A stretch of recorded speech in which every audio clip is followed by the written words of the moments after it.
The recording is starting now, so I'll hand over to you, Bronwyn. Thank you so much, Annie. Thank you, everybody, for being here. I know everyone's schedules are so busy, and I just want to reiterate how grateful we are that people make time for these salons.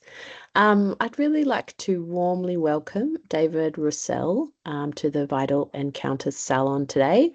David's work is very interesting as an artist, a researcher, and a writer who's living and working on the unceded Wurundjeri and Bunurong lands in Naarm, Melbourne. He is an associate professor of regenerative education at RMIT University and a founding convener of the Critical Forest Studies Collaboratory. So that's one of the things we'll be hearing about today, which is going to be great. His work is transdisciplinary and it really spans critical studies of philosophy, education, cultural studies, history, geography, art, and design. And as I said, today we'll be, hearing about this critical forest studies, which is an emerging field dedicated to relational and transdisciplinary research with forests. We'll be lucky enough to be hearing and seeing some video and audio works and talking about some of the new animisms and how these theories are reshaping methods of the more than human research field. I'm really thrilled that we'll get this chance to hear firsthand about your work, David. Thank you so much for bringing this to the salon, and I really look forward to having our conversation. I'll be sharing the slides, so just feel free to note down any questions that you have in the chat, and then, as Annie said, we'll have plenty of time to have a bit of a conversation after David's presentation as well. Thank you. Over to you, David. Thanks so much, Bronwyn, and thanks to you, Anastasia and Deborah, for the invitation to join you all today. I think it's going to be interesting to see how we travel. I'm joining today from beautiful Wurundjeri country. It's been a sunny day, so I had a walk earlier, taking a little bit of a stretch with our dog. And yeah, it's interesting. You probably can't hear because of the way these microphones are, but just from outside, I think someone's singing opera and then someone's strumming a guitar in one of the share houses next door. So there's this kind of atmosphere of a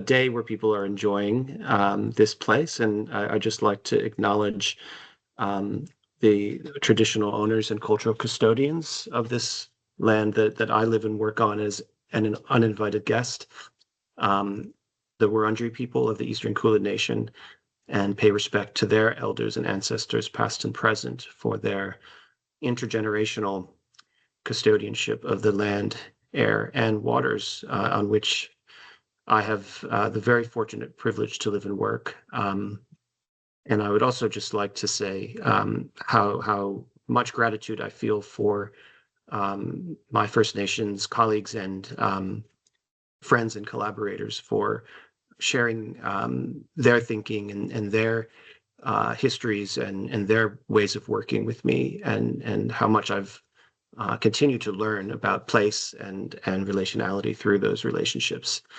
And yeah, I may also be able to share some of those voices today as well as part of the work that we're doing in the Critical Forest Studies Collaboratory. So yeah, I guess the way this talk has kind of come together, it's a little bit of kind of zooming out and zooming in. So we'll kind of do a little bit of a survey of critical forest studies as an emerging field that's kind of only come together in the last 2 years that we've started to build it, and huge amount of enthusiasm coming from people from all over the world to start contributing and getting involved with this. And it's a completely open invitation as well. If anyone is joining this call who wants to be part of the work we're doing, it's a very open space where we are really trying to do things in as kind of relationally attuned and open to collaboration as possible. And then I will maybe kind of zoom in a little bit into some of the work that I've been doing with colleagues. It's very place-based, so it's zooming into a place called Bunurong, where I guess in a way some of the ideas about what critical forest studies might be sort of began to start, for me at least. And yeah, tell some stories, really do some story work around how that has kind of developed, particularly through working with children along the banks of Bunurong River, in I guess the regenerating urban forest here in Naarm. And along the way, I think we'll touch on some of these points that Bronwyn mentioned in the opening. So sort of this sort of lingering question of animisms and what new animisms might be, and how they might be reshaping our thinking and methods in these spaces. And then hopefully, if there's time, finish on this sort of, again, zooming out, broader question of the elemental turn and what, something like critical forest studies might be doing in relation to other kind of convergences around things like critical air studies, critical energy studies, critical time studies, critical ocean studies, and what that sort of means in the broader scope of a kind of reconfiguration of onto epistemological practices around primordial elemental milieus rather than disciplinary knowledges or even social categories. So yeah, it's a lot to try to fit in. So we'll get going and see how far we get. So yeah, Bronwyn, maybe I can probably skip the first one because I've done a little intro there. And here. yes, It's and the full second screen. one, so this is kind of just a little bit of a grounding in the place where I have been working, not for long. So really, I only arrived in Naarm, Melbourne, a little bit over 6 years ago, but this was kind of the first place I came and the first place where I started,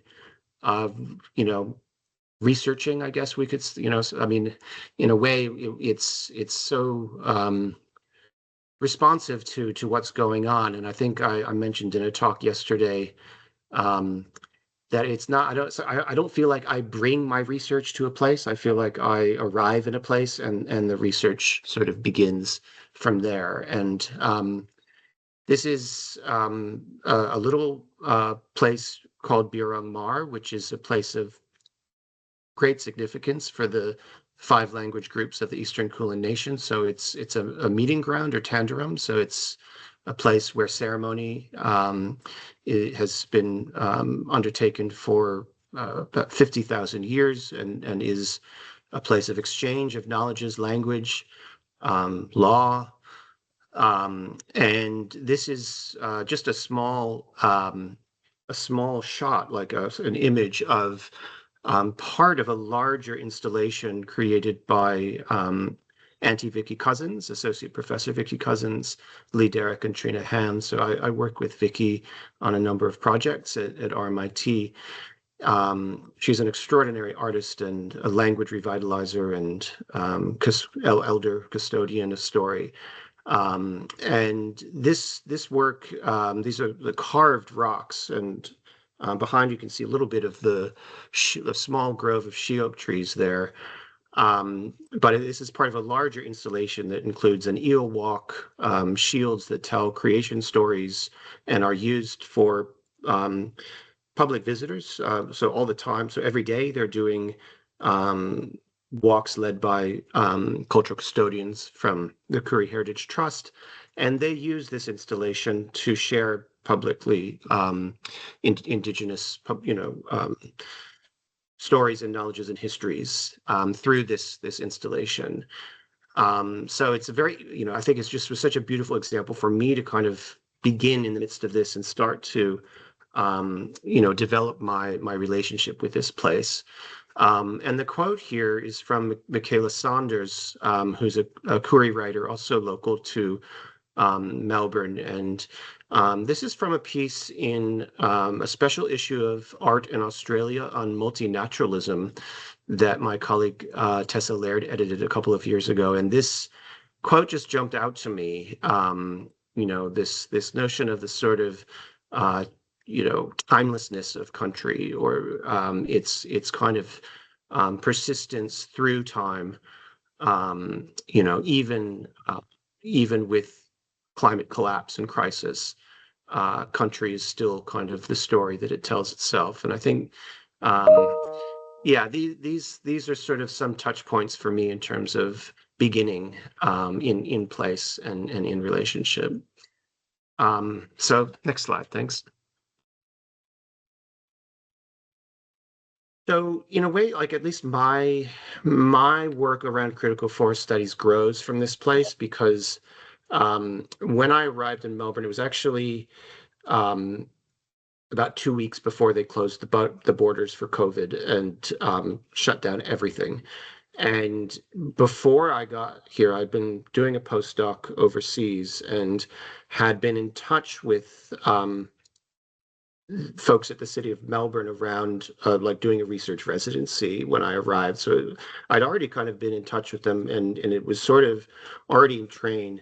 But I didn't really know much about where this was going to take place. And I'd reached out because it was through this amazing place called Art Play, which is it's a creative studio and theater making space for children aged 0 to 12, I believe. So that, they have, from infants to 12-year-olds collaborating with artists to co-create. So it's children actually lead productions with established or emerging artists that are responsive to place-based concerns. So they were basically going to be investing in several years worth of creative programming around climate change, where children were going to be kind of co-creating the program and the public artworks and so forth. So because I'd been doing a lot of work in that space for many years, they invited me to be kind of a research resident working with the children, the artists, the production team on these projects. And it was interesting because these, what ended up happening in these projects, and being located there, I mean, I was there in between COVID lockdowns. So it was a very kind of stop-start. Everyone was in that very altered state. We were all wearing masks. It was, intensive, trying to do this work under those conditions. But really, my kind of experience or thinking about I guess what came to be thinking about critical forest studies emerged from that sort of intensive time. So I'll come back to that later, but I just wanted to kind of ground this a little bit, because it was really through working with children and how I came to kind of think with children's sensory and affective relationships with trees and forests as sentient, thinking, feeling, knowing bodies or relationships. I guess that was sort of the entry point for me. And now, 5 years later, we have this special issue, like the first in the world on critical forest studies, 27 articles from 15 countries, all looking at this question of the kind of sentient forest and our relationships with that. And this is a quote from that special issue. There were 7 of us as co-editors from, I think 4 or 5 different countries. And this is kind of a quote from our editorial that just came out a couple of weeks ago. So I won't read it because you probably already read it. But I guess, we're looking at kind of, the children kind of introduced me to the underground world. And from there, we've kind of continued, up into the overstory and everything in between. So this ecology, I think, really opened up for me through working in this place with these children. Next slide, thanks. So what has kind of emerged from this work is this idea that forests are sentient. So they are thinking, feeling, knowing. They pass down knowledge through time. They care for their young trees and plants, rhizomycelial networks. they learn. So they are interspecies learning communities. And I'm an artist, but I've also, been working in education for a long time now. And this kind of rethinking of forests as learning communities is really central to this work. But thinking about Birrung Mar as well, really was sort of, this idea of a crossroads or crossings between worlds, because you have, 50 or 60,000 years of continuous indigenous culture, um, living histories, but you also have one of the most super diverse cities in the world now, only in the past 10 to 20 years, but you have people from all over the world, mixing in this place, bringing their cultures and geographies, and histories of what it means to be in relationship with forests. And then we have, of course, the settler colonial sort of grid, the way that the city is governed, run, planned, the history of that, of less than 200 years, but the Birrung, the river, was dynamited and straightened along this path, and so the curves, as well as the differential between salty and fresh water, was erased. So that sort of terraforming of this landscape is very present, and Birrung Mar is in itself also a kind of continuance of that, because it is actively a place of indigenous ceremony and of public sharing of indigenous histories and story. But it is subject to settler colonial law and planning, and in a way that whole thing is being governed, largely through the dominance of those ways of thinking and managing. So we've been writing a lot about this. If folks are interested, there's a number of papers around those different intersections and how we're kind of approaching them critically. I think importantly, forests are also sites of intergenerational knowledge sharing. So as I mentioned, this kind of crossings of knowledges, imagining and storying. So our arts are practices of fabulation, creation stories, cosmologies. And they are also places of regeneration. So ecological regeneration, cultural regeneration, the regeneration of story, and the regeneration of place. So these are some of the kind of ideas, I guess, that grew into this work. Next slide, thanks. And so we've been looking a lot and in conversation a lot with colleagues about Indigenous scholarship around these ideas, and particularly around forest sentience. And I think this really was, it became quite critical for me, because the work that was happening with children along Birrung Mar was, it was sort of tangentially in relationship with the Indigenous histories and stories that were being shared right there, but also was kind of not quite meeting those spaces. And it struck me that it really matters how we come to this, like how we come. So if there is a kind of worldwide resurgence of interest in forests and plants as intelligent and sentient, and there's books and movies, and like it's actually kind of a big public sort of pedagogy at the moment. People are learning about this stuff and they're interested, but it matters how they come to it. If they come to it through, suddenly, science says that this is the case, versus coming to it through cultural knowledges that have been passed down through generations and have actually, gotten entire systems of kinship and lore and law around these understandings.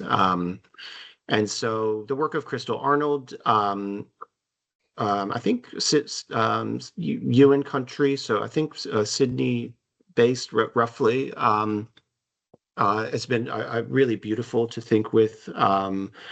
as well as the works of Bawaka Country and Palina, Kyle White. I've got quite a long reference list attached to this if folks are interested.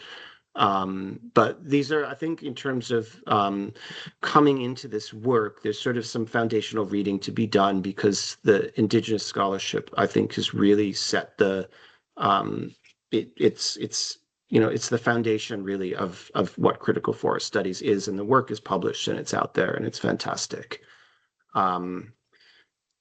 Next slide. I probably just have to keep the pace. And so, yeah, I mean, I think, yeah, it was interesting with this slide. I think it used to say non-Indigenous scholarship, and I sort of just changed it to wider. I think it's something about this sort of, I don't know, separating things, but like there is a wider, literature as well. And this includes scientific literature that, demonstrates through a variety of measures that trees really do communicate through subterranean and airborne chemical signals.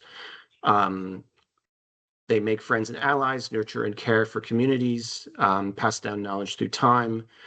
There's now a sort of a significant body of work around the relational ethics of forest agency and kind of what it means to acknowledge these things in terms of how we live and work and organize ourselves and our societies.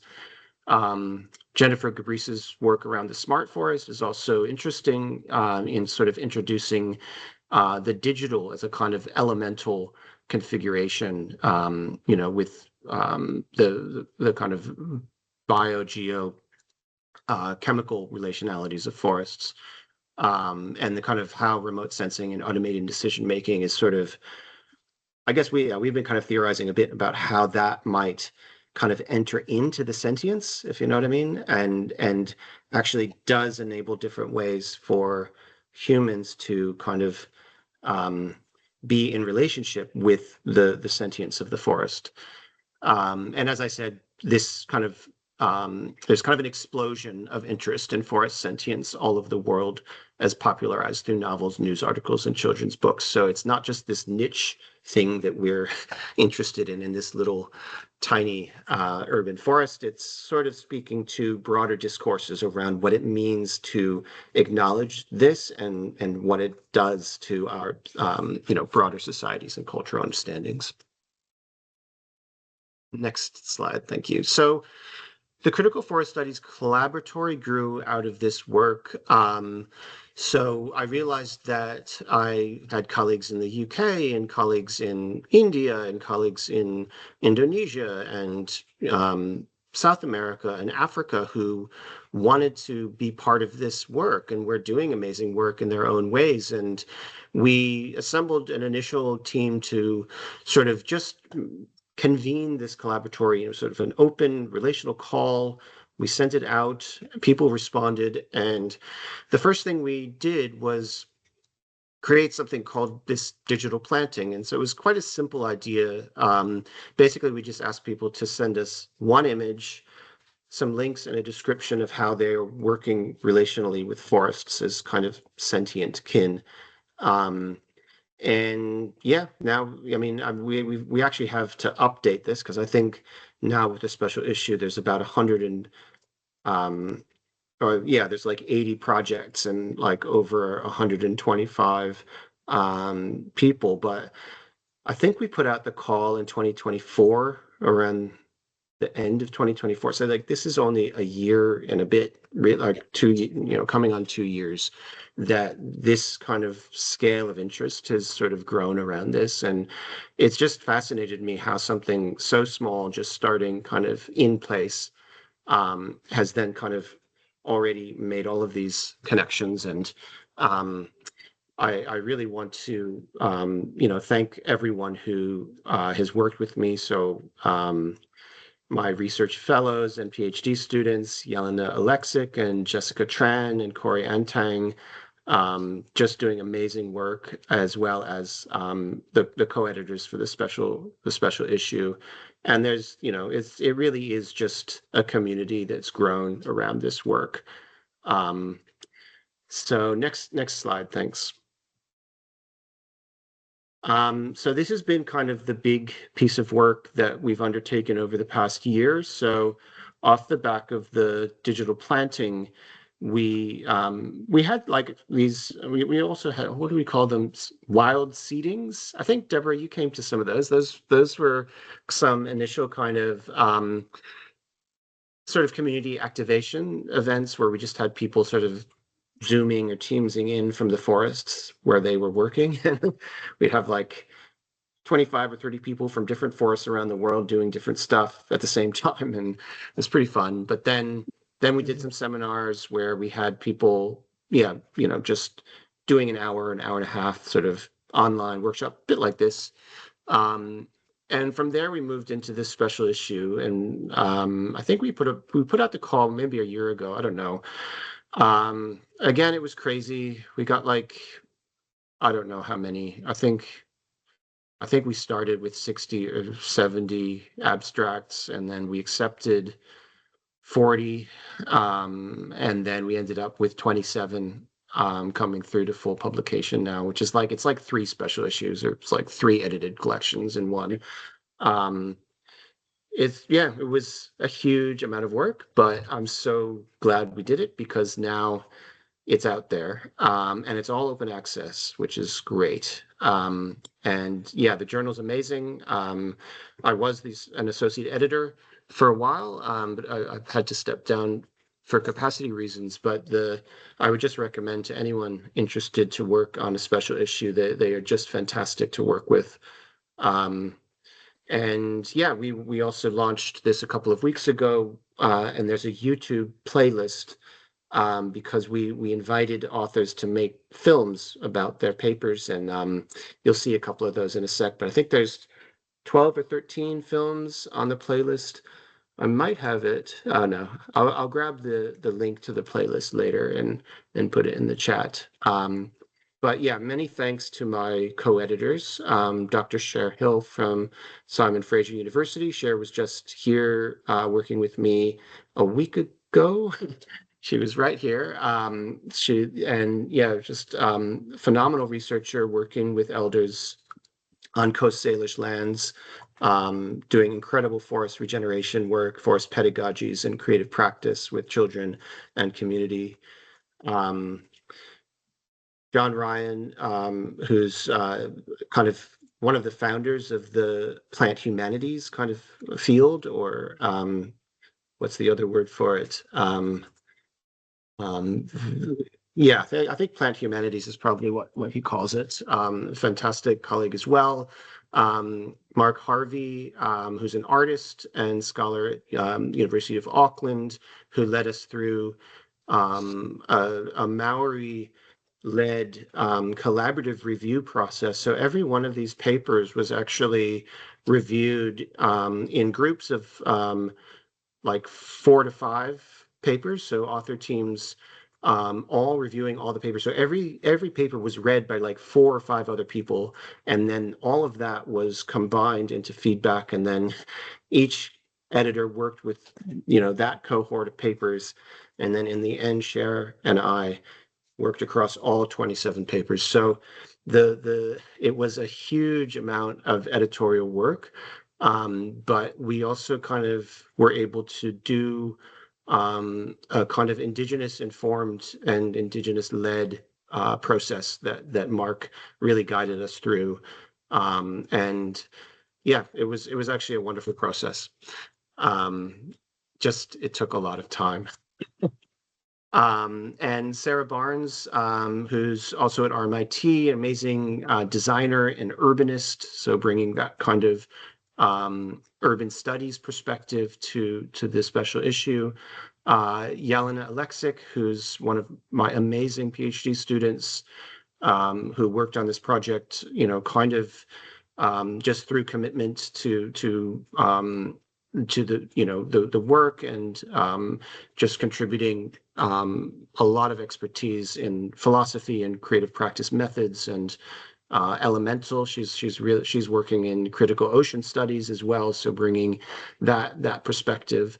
And Gideon Bodu, also at RMIT, who I'm working with on a number of projects. He's an amazing historian of cultures and ecologies and history education. So yeah, interdisciplinary team, and it wouldn't have been possible without them. So next slide. And I probably do have to, I've got a lot and I'm talking a lot on each one, but I'm just trying to acknowledge all the folks who've contributed to this.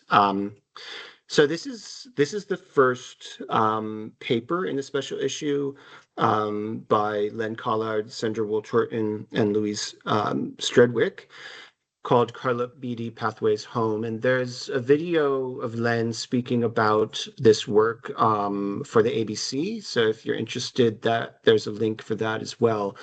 But I've just taken this quote from their paper as kind of a grounding as well for, I guess we're going to watch a couple of other videos that take us kind of to different parts of the world. And I just thought, this quote just really summarizes a lot of what I guess, at least from the perspective of those of us living and working on what is colonially known as Australia, kind of what it means to begin with critical forest studies, but also there's a beautiful simplicity to what's shared here around simply what it means to think about forest sentience as a relationship of kinship. So a kinship in thought and feeling and through everyday neighborhood relationships with trees. So I might continue to the next slide, and we'll watch a video which takes us to Coast Salish territories with Cher Hill and Carmen McKay.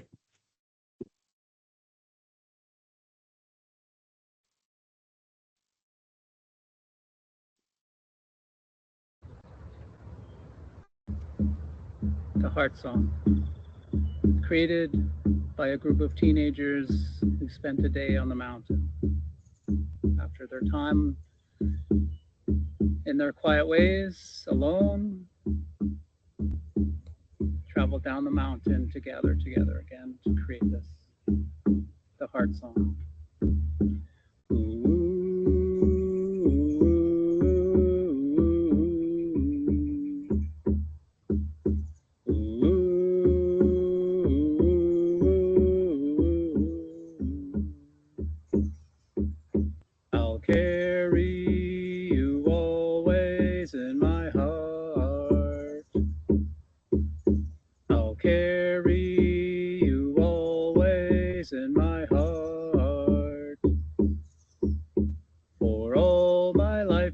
Circle, and we are all together. A stone drops into the water, the ripples last forever.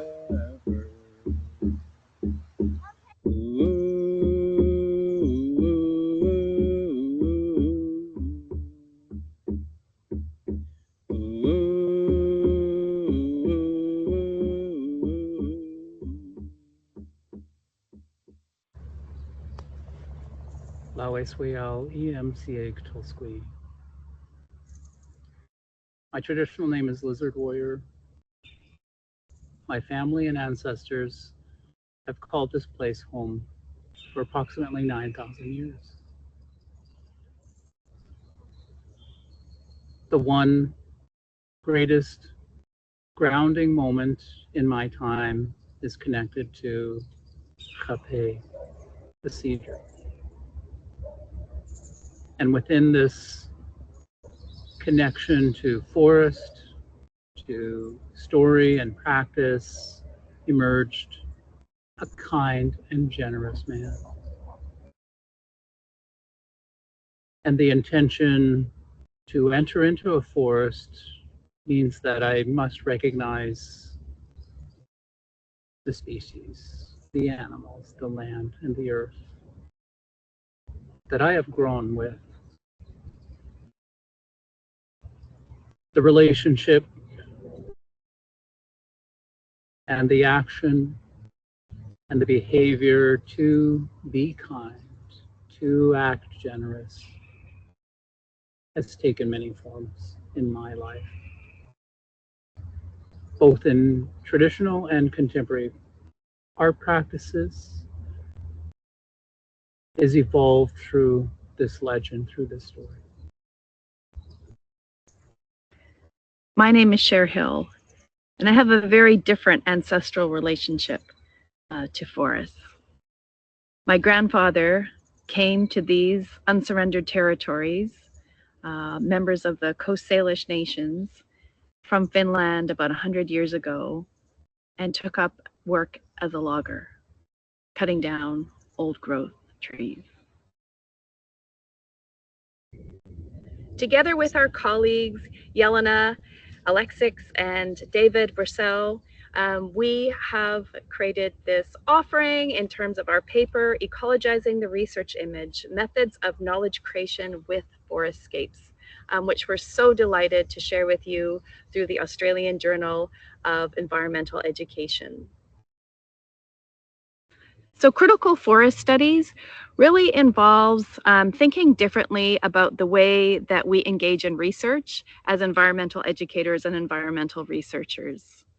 So our work has largely been around disrupting the colonial logics that are centered within a lot of Western environmental education research.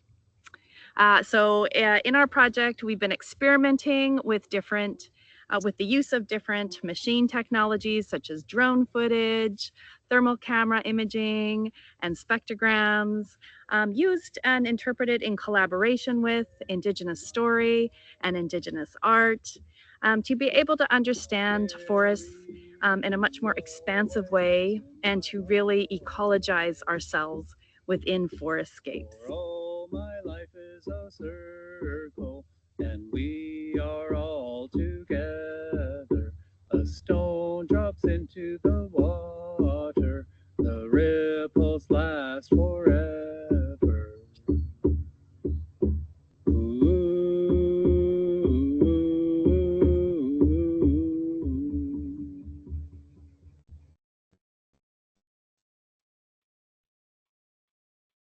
Thanks, Bronwyn. If you could maybe skip the next one, which is an amazing video about the Forest Art Intelligence Project, and I invite everyone to check it out because it's really cool. But I feel we are slipping time away, and so the next one is work by Corey Antang, myself, Lily Van Eden, and Sam Grover. Corey is our PhD student, but we are also collaborating on papers as she works with her community in Central Kalimantan. And Corey was hoping to actually join this session to speak about her work, but couldn't make it because she's doing this amazing outdoor leadership thing workshop today. But she did send through some questions for us. So with this one, maybe we'll watch the film, and then there is kind of some prompts for a little bit of discussion before we move on. So yeah, maybe we'll watch this, and then we can sort of share a little bit. Do you have dreams? Not just the ones you have when you sleep, but also a medium by which non-human places, entities, and spirit communicate with humans. In Central Kalimantan, dreams are beyond sleeping. They are tied to land, forests, and other entities. My name is Corey Antang. I'm a PhD student at RMIT University in Australia. I'm studying ecolinguistics, specifically in the Dayak Ngaju language, one of the indigenous languages of Central Kalimantan in Indonesia. I chose to focus on the Dayak Ngaju language because it carries vital ecological knowledge and reflects the deep relationship between the Dayak Ngaju people, who live on tropical peatlands in Central Kalimantan, and their environment. The problem framing for this research centers on the catastrophic degradation of tropical peatland forests in Central Kalimantan, which has transformed a vital carbon sequestration region into a major global source of greenhouse gases. This environmental crisis is driven by factors such as the failed mega rice project, canal drainage, and oil palm expansion, leading to significant losses of carbon storage capacity. In the paper that I wrote together with my supervisory team, Regenerating the Peatland Forests of Kalimantan through the Dayak Ngaju language, New Animism, Ecolinguistic, and the Naming of Worlds, it's explore how the Dayak Ngaju language and its animistic worldviews are essential for regenerating the tropical peatland forests of central Kalimantan, and they foster a relational ontology where humans, spirits, and non-human entities communicate. This paper explores a vital question: how can the regeneration of tropical peatland forests in central Kalimantan be achieved through the Dayak Ngaju language?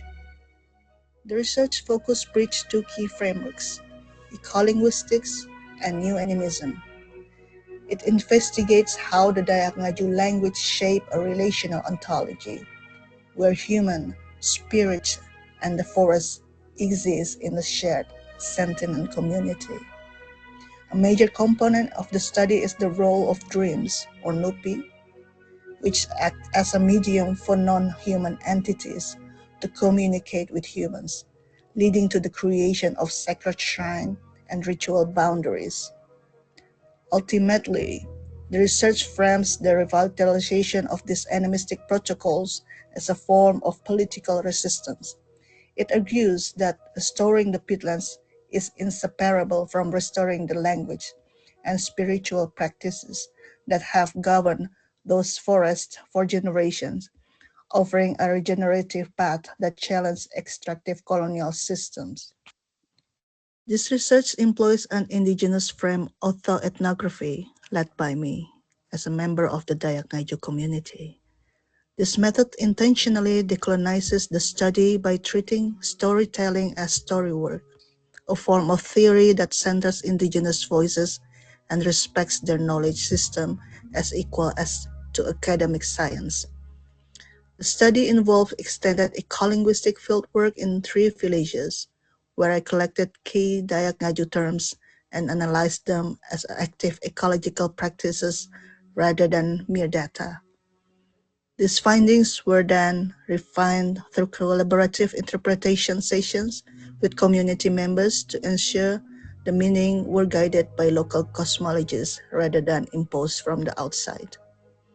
By integrating a multidisciplinary supervisory team as community of practice, the research bridged environmental science with new animism philosophies.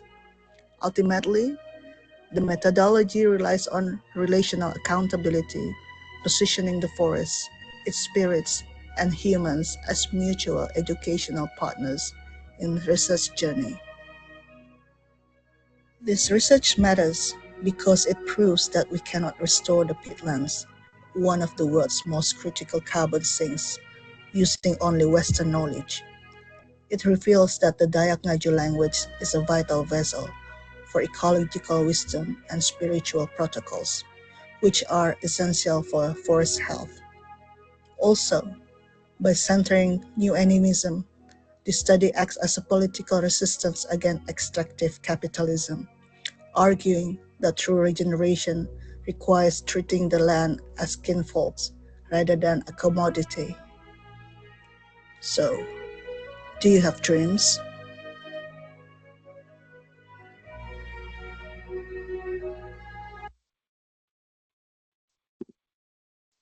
So if you skip just to the one after Corey's, yes, these are Corey's questions. So maybe, I mean, I don't know if it works for us to have, a little bit of a break now and see if folks want to respond to Corey's questions, and then if there is time, I'm happy to share more about some of the research that I've been doing with children along the Bunurong.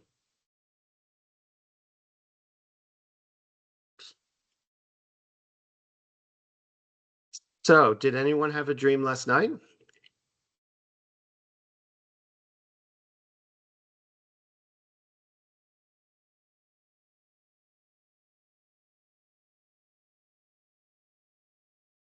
Oops, sorry, was that me?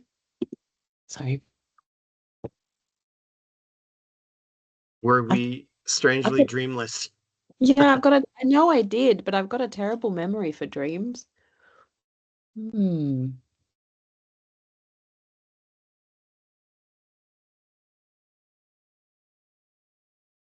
I think I had a like a work dream. Oh yeah. Like a problem I was trying to figure out, or I've been trying to figure out over the past few days. So yeah, I think I had something like that last night. Hi, I'm Karen. I had a very odd dream, prompted by a very itchy face in my sleep. And so my dream was that my partner also had an itchy face, and that this itchy face was crawling across our bed. It was very, very disturbing. But I didn't want to wake him in case that meant the itchy face would do something even more unpredictable. Oh, wow.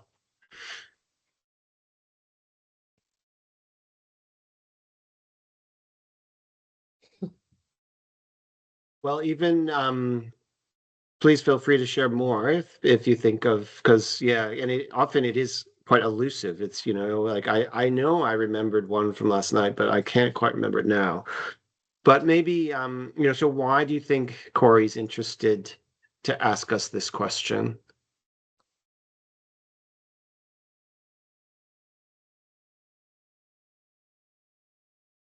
It's Karen. I really like dreams and my dreams because it helps me think and feel in other ways.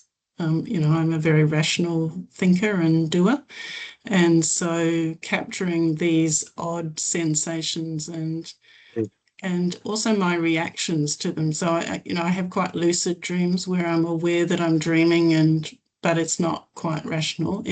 So bringing that other way of thinking helps. So I expect that thinking and feeling. I expect that's why she asks. In relation to the project she was talking about, I'm assuming she might like to ask us to reflect on whether we have dreams about our relationship with the things in the natural world and what that tells us about our relationship with the natural world. So I'm just trying to think if I ever do dream about the natural world. I do have dreams about tsunamis. Okay, that's one. Scary dreams about the natural world attacking me. Yeah. But I think that's because I've been dumped once too often as a child in the Pacific Ocean. Yes. The power of the ocean, I think that's what's coming out in that kind of natural world dream. Well, I didn't want to kind of speak too much on Corey's behalf, but we did ask these questions. So we shared this with a group of about 30 master's students a week ago or so. And yeah, people shared their dreams. Of course, it was here and there, like we had today. But Corey explained how when she comes to each of the villages, this is the first thing she's asked the first night that she sleeps there, because the forest is known to speak through dreams. And so whatever you dream, I mean, doesn't have to be about nature or animals or whatever it is. It could be the one of the itchy face crawling, right? But it's more that the idea that it is where it's coming from rather than what it's about. And that yes, that the dreams are the ways that the forest speaks, and that this is encoded in the language of the Dayak Naju people. So dreams are actually part of waking life in terms of how communications happen with forests. And one of the interesting things that's been happening through Corey's research is that it's part of a very it is part of a larger like a large scale science project that is looking at how to regenerate the peatlands, because it's actually one of the world's largest carbon sinks and has huge significance, like the Amazon, in terms of actually tackling climate change and capturing carbon through the peat. And now they are kind of starting to integrate the animist understandings of the dreaming and asking for permission before they even enter the peatlands or the forests, and actually integrating these into the scientific practices through some of what Corey's been developing and sharing with the larger teams. And I guess the other question that she asks that I think is often super interesting is about how we understand animism. And yeah, when we asked this the other day, it was amazing. People had so many different perspectives from different places. So I wonder if anyone wants to share any of your thoughts about animism and what that means to you.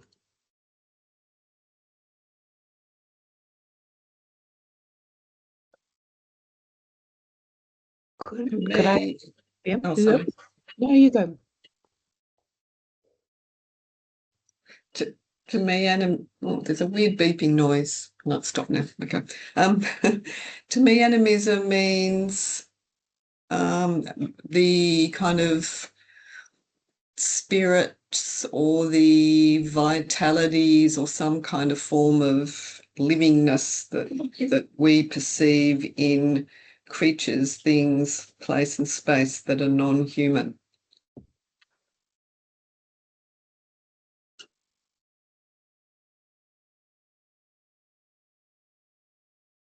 It's Karen. The implications of animism for me is respecting the non-human, so considering the non-human.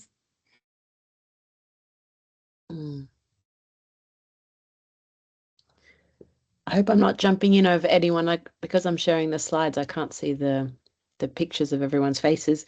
I was going to say that it's Bronwyn here, and I was going to say that for me, the animism and the dreams go together quite closely, because a recurring kind of like stylistic element to my dreams, I would say, is something similar to the Japanese animator Murakami, and the films like Spirited Away and Ponyo and Totoro, and these films that have like a certain like very obvious kind of animism, I would say, to the characters, like the forest and the ocean in Ponyo, for example. And I noticed that those kind of imagery, that kind of imagery of like, like big creatures kind of passing by, or like a kind of forest where parts of it are obviously alive, is kind of a theme, I would say, in my dreams, if I was going to give my dreams a kind of theme or an aesthetic. Oh.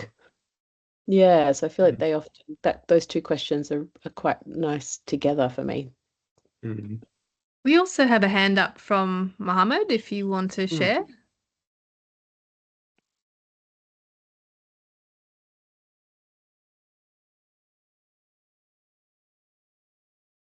Yeah, thank you. For me, animism is a kind of perception that is entangled with participation. And like,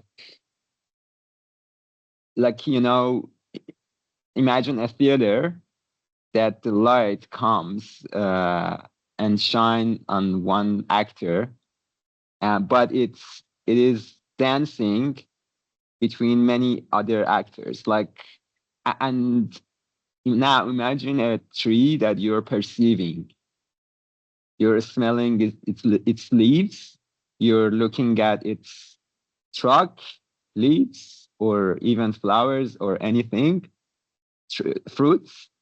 And at any moment, you are paying attention to a part of it. And that movement of your attention, it's like a participation within a relationship with that tree. And it activates different things within you, a fruit of a tree, or its trunk is touching its trunk, or any interaction, any perception of the tree activates something else, and it is for me true animism. And that's, yeah.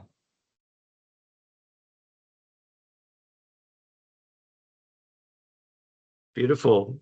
I loved the first few words you said, Mohammed. I think it was animism is how perception is entangled with participation. Wonderful. Yes, yes. Well, that was really beautiful to hear from you all. And I'll share back with Corey as well that that we had this engagement, and that relationship between animism and dreaming, I know is something very special to her. How are we going with time? Shall I share a little bit more? I mean, we have plenty of time. We've got half an hour. So if you'd like to share a bit more, and then we could have a chat. Yeah, however you want to use the remaining time. Okay. Well, let's keep going then.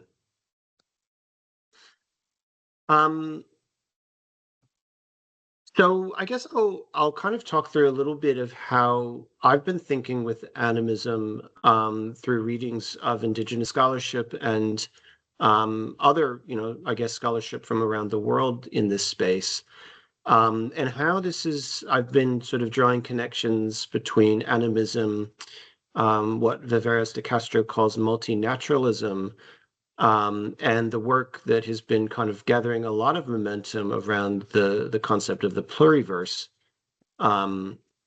which is developed through the work of Arturo Escobar, Marisol de la Cadena, and a number of other folks, coming largely that work coming largely out of Latin America, and the kind of ontopolitics of the struggle for coexistence within minoritized populations across Latin America. But it's also in that space, as I understand it, been quite active in kind of asserting sort of the legal rights around animism, and the pluriverse as a kind of ontopolitical claim for relational entities such as mountains or rivers to be recognized as persons. And there has been movement on that in Latin America and elsewhere. So I think that those things are all connected. And I mean, this is kind of going a little ways back in terms of Viveros de Castro's work, 2005, but I still really like this quote as something to kind of, not define animism, but kind of to just like, work around and kind of like act as a bit of a prism.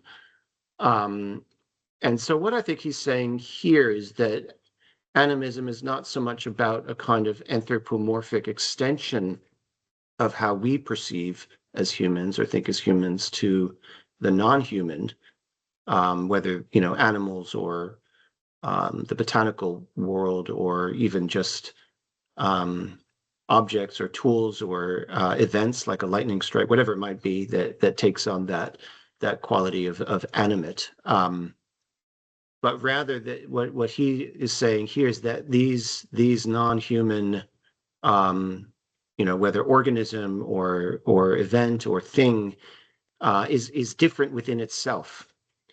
So the difference is internal or intensive. It's everything has the capacity to be this differentiating singular sort of person, from the perspective of its own existence and kind of becoming. So if we all have this kind of capacity to be a soul, actually, this makes me think of Laura Marx's new book On the Fold, where she talks about soul assemblages. It's a pretty cool idea. So in a way, when I think what we're talking about pluriversality, so kind of a world where many worlds fit, maybe we're talking about soul assemblages. We're not just talking about the social construction of reality is overlaid upon a shared objective substrate. We're kind of more talking about starting with a shared subjective substrate where everything is connected at the soul level and then forming material, real actual worlds coming out of that.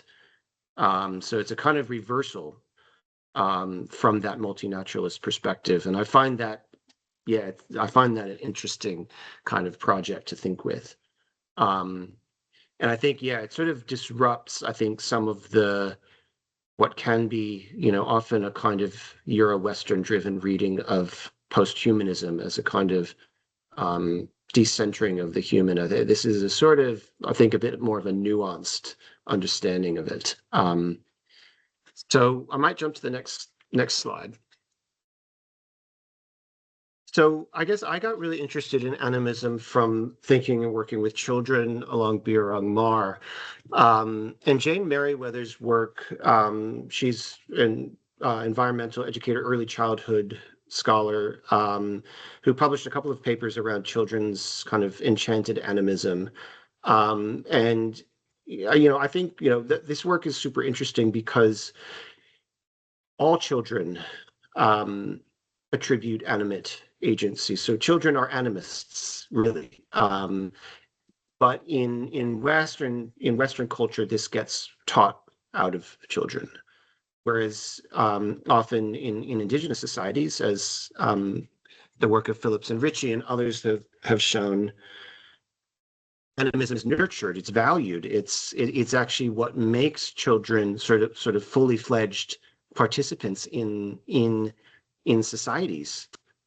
Their ability to you know, do those things that Muhammad was talking about, you know, fold perception into participation and sense the ways that things do speak. Ancestors, spirits, connections to dreams, land. Whereas if we look at Western child developmental models, they're based on, for example, Piaget, who treated animism as a pre-rational stage in human development. So you believe in these things before you know better. And this knowing better in a child, in the developmental models that kind of underpin all of our education and all of our, you know, Western sort of readings of what it means to develop into a full adult human, sort of take those assumptions that this is a kind of journey into the formation of the rational, independently thinking self, adult human.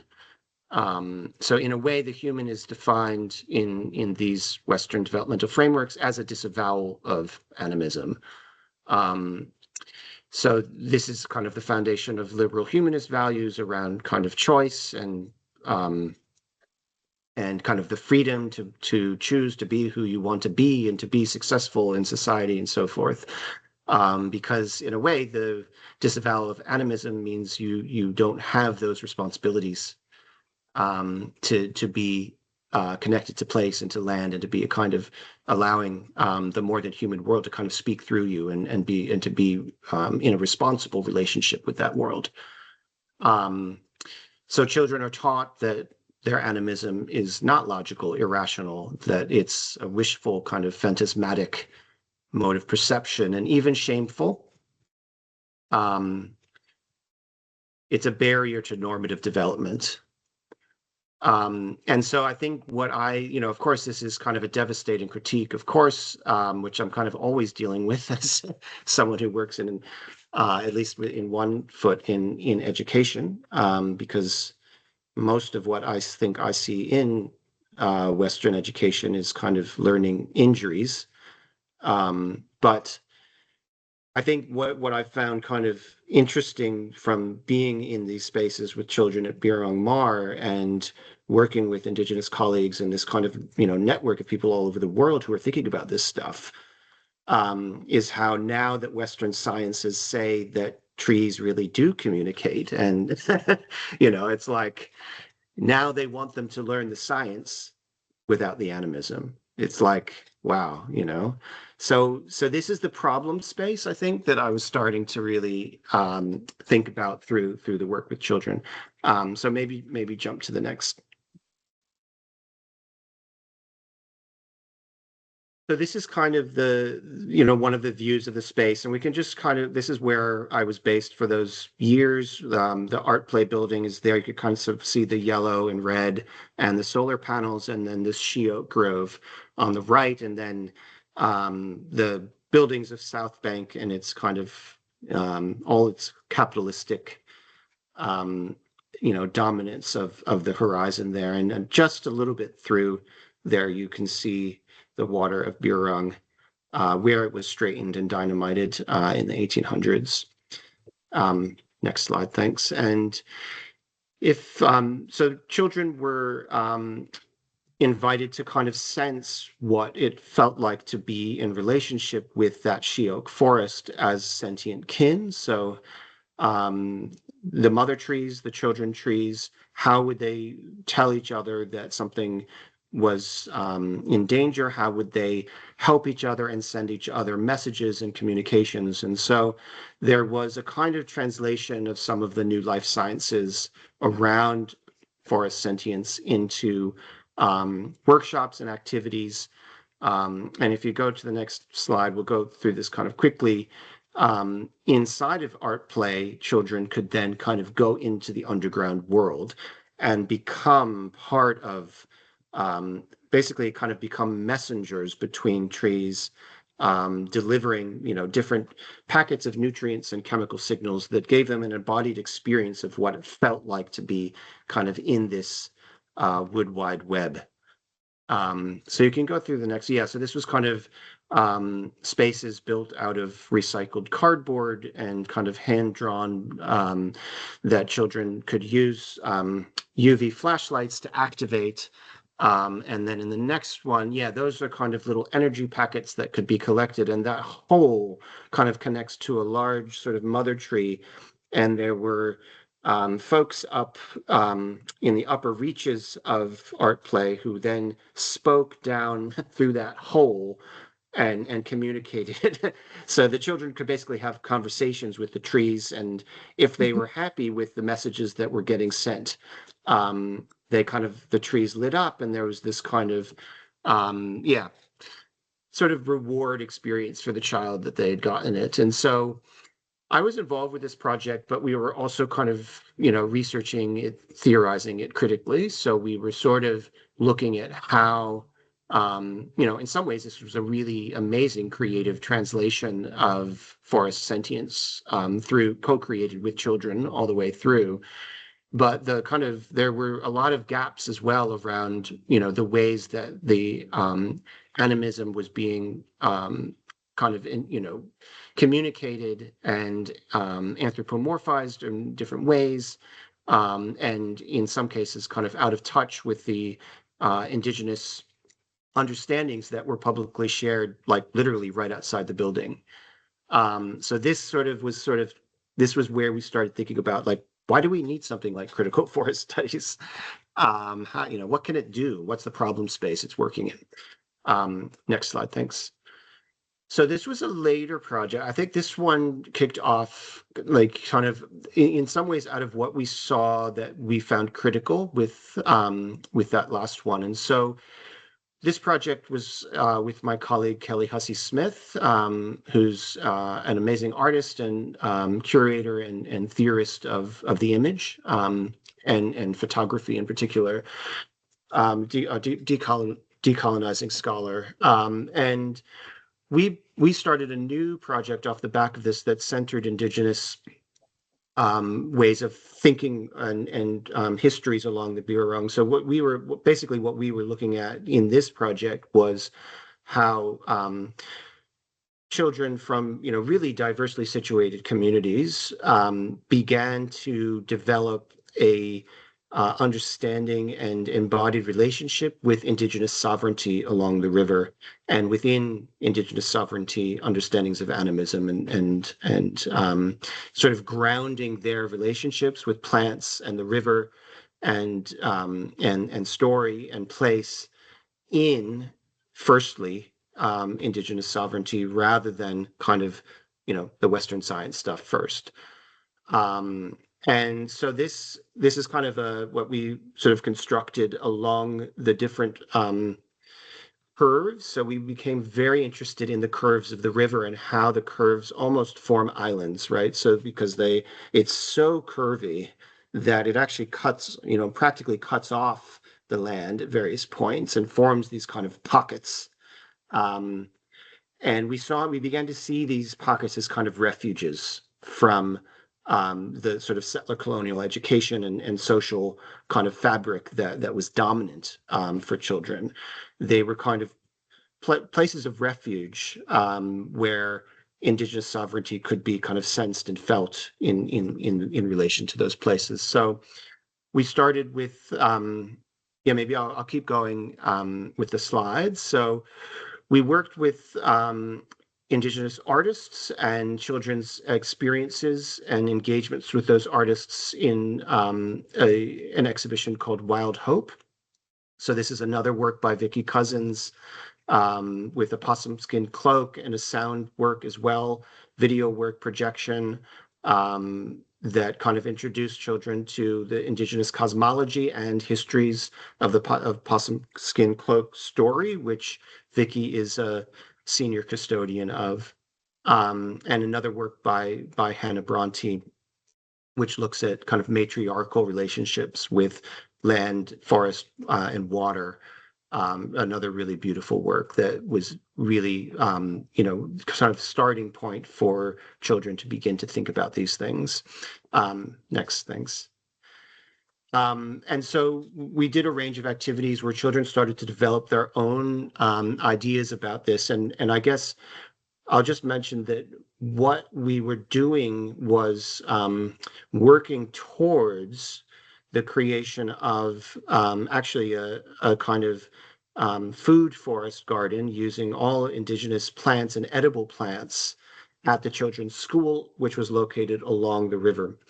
So we were going to kind of work with cultural custodians, Indigenous artworks, walks along the river, and learning about the plants with Indigenous knowledge holders, building up their relationship in that way, and then translate that into a living work. So it was the idea was that it would end up being this beautiful Indigenous food garden planted near this beautiful mural of the Kulin seasons. So the 6 seasons of the Kulin calendar that they had worked with cultural custodians on before, like several years ago, and was very important to the school and to the community.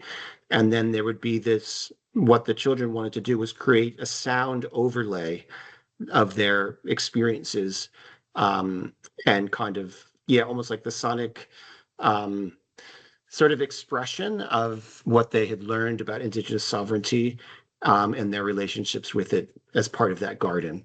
So it's going to be like a sound garden. So that was what was assembled through this project, but keep going for a sec to the next one. And next, so this is sort of walks with cultural custodians, hiking the tributaries, and I would stop here. So what ended up happening during this project, just maybe go one forward, the clear. So this is what we came in and found in the midst of this project, that actually the area where the Indigenous garden was going to be and the Kulin seasons mural that had been co-created with cultural custodians had been completely flattened. It had been bulldozed, and we were basically just looking down on bare earth. And so there was this incredible sense of loss that sort of reverberated through the project. We couldn't do what we had hoped to do. And there was a kind of displacement, I think, of children's, investments in what mattered to them. And we had been reading Erin Manning's book, The Clear. So Erin's a really dear friend and colleague who'd shared this book with us ahead of print. And we'd been reading it out loud in our reading group. She talks about the clear as a genocide of relations.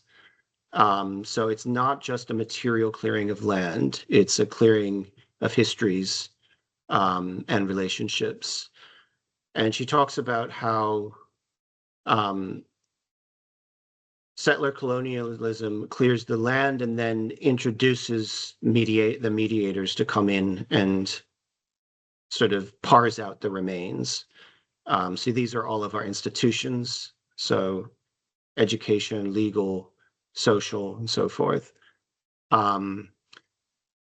So she writes that in the clearing, man is revealed as the loss of relation. Humanism is born here in the empty space of the stolen land, in the vast expanse of the 1+1, the infinite regress of nothing in between. How to fill the emptiness, how to create and account for all that is lost and yet claimed. And this is kind of foundationally about how property is established as ownership. So the capacity to own land, but also is sort of enabled by the capacity to clear it or destroy it. So these relations are destroyed in order for property to kind of emerge. So we were kind of thinking really about, what happens in a project when we are actually faced with the clear. So if you maybe go to the next slide. So what we ended up doing was working, letting children lead us. So they were wanting to still create the sound garden. So we ended up doing it inside, and they really thought about the curves of the Bunurong. They created the eels. They created these little habitat nests. They created birds. And if you want to go through a couple of slides, these are the trees, all out of things they brought in from home and fabricated with found objects. And this one, if there should be a little sound, if you see, there's maybe a sound one. Oh no, not that one. I think there's a different sound one. Oh yeah, there it is. That one? Oh yeah, so if you play that one and that one, yeah. Acknowledge the traditional custodians of the land, the Wurundjeri Bunurong people of the Kulin Nation, where this installation was made and where we work and play. We pay our respects to their elders, past, present, and future, and acknowledge that sovereignty was never ceded. The Regenerative and Collingwood College have been learning about the life force and history of the Bunurong. And we pay our respects to the Bunurong animals and plants. Always was, always will be Aboriginal land.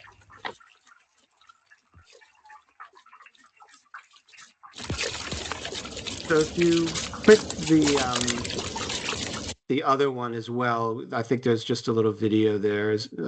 Yeah, I don't know if people want to see kind of a little bit of what this space was like. But it really was like this kind of refuge forest that was created in the wake of the clear.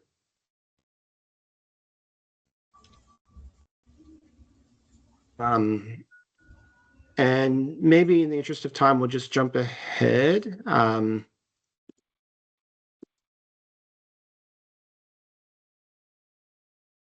And this would probably take me a long time to explain, but Kelly and I have been thinking a lot with Edouard Glissant's Poetic of Relation, and Glissant's just this extraordinary philosopher and poet from Martinique, so Caribbean philosophy, and this concept of the archipelago or archipelagic thinking has really infused how we're working with this project, which is kind of in press. So this is the work that we haven't yet published, but we have a couple of things in press on this.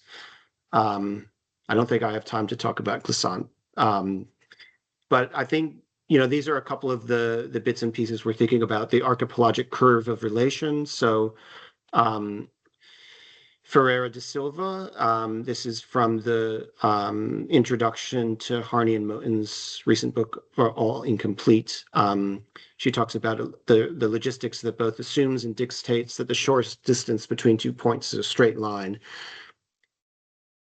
So what if we improvise a shorter distance and curve? And I guess we've been thinking a lot about how settler colonialism, whether through its education or urban planning or societal infrastructures, is always working with this abstraction of the straight line. And it's an idea of the network of a connection between A and B that you can draw a line between, and it tries to strip out the curves, like how the Bunurong was dynamited. They try to, straighten the curves, and yet the curves can't be straightened because the curves go to infinity. And so this is, our thinking with Glissant, also with Bawaka Country, Gaiwu group of women talk about curves, infinite curves of country and spiral time. And, we're thinking about how Bunurong has these forested bends, which become a kind of archipelago of island refuges from the clear. And these are kind of fugitive spaces where the different planetary histories and geographies and knowledges and languages can come into relationship and mix together without being ordered apart. So it's difference without separability, which is also Ferreira da Silva. And so there's an opacity to the archipelago. It's not transparent. It's hidden, occluded relationships. Expressing kind of a law of curvature composed of these infinitely small elements, but with the curve stretching out into the darkness. And I think, the way that the children arranged those eels, and it's to me this really poetic figuration of how their relationships with indigenous sovereignty are opaque. We can't understand them or make them transparent. Their place relations. They curve to infinity. So these are some of the ideas we're thinking with now. So I might finish on that. I know I used up a lot of time, but I wanted to see if I could share some of that work.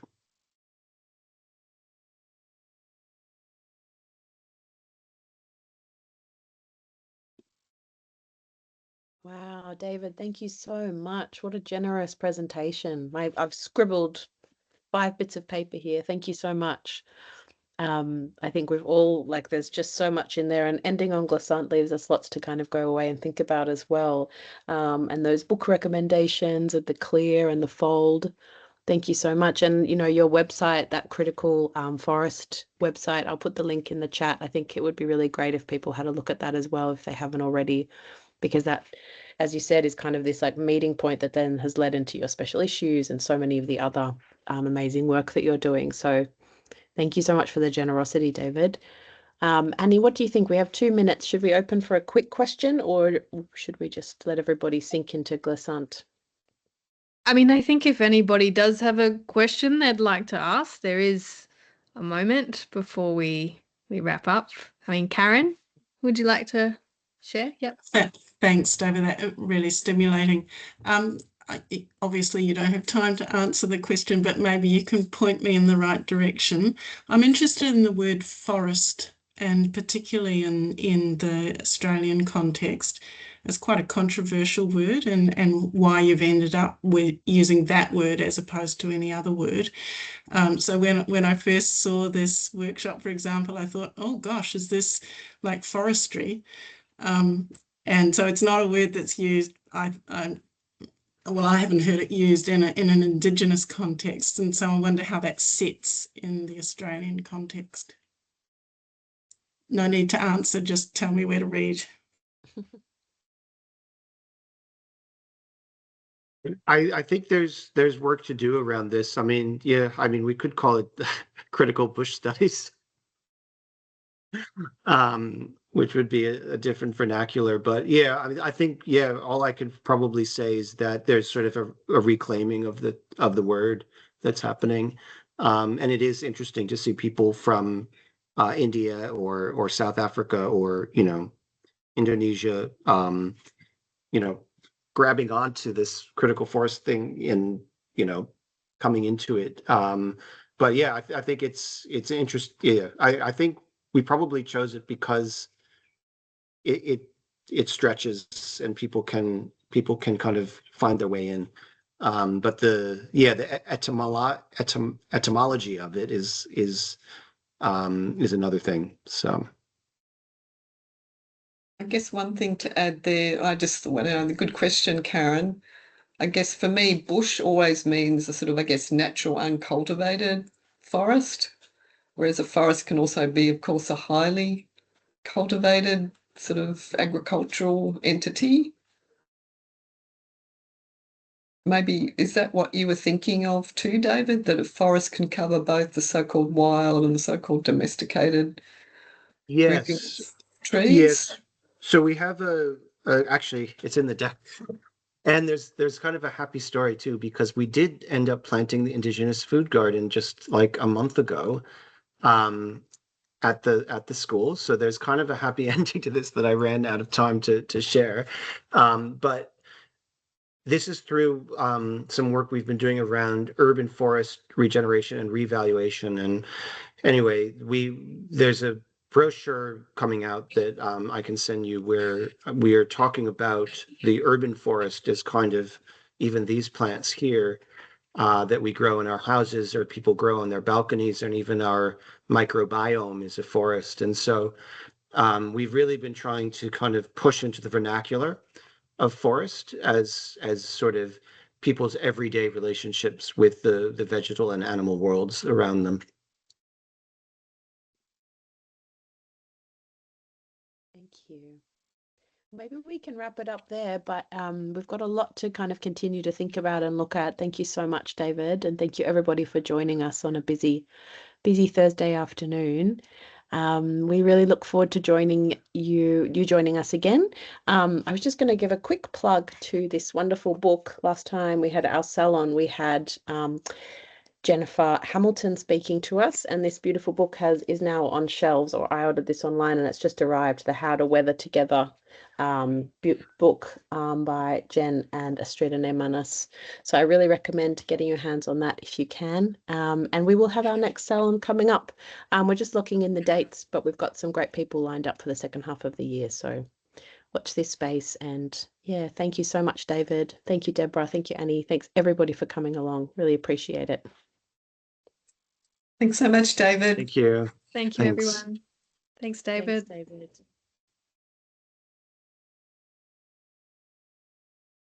Thank you.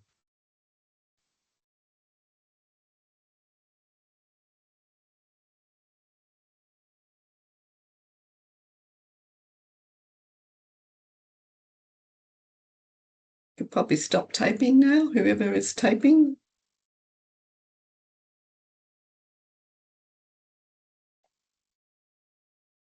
Oh, hang on.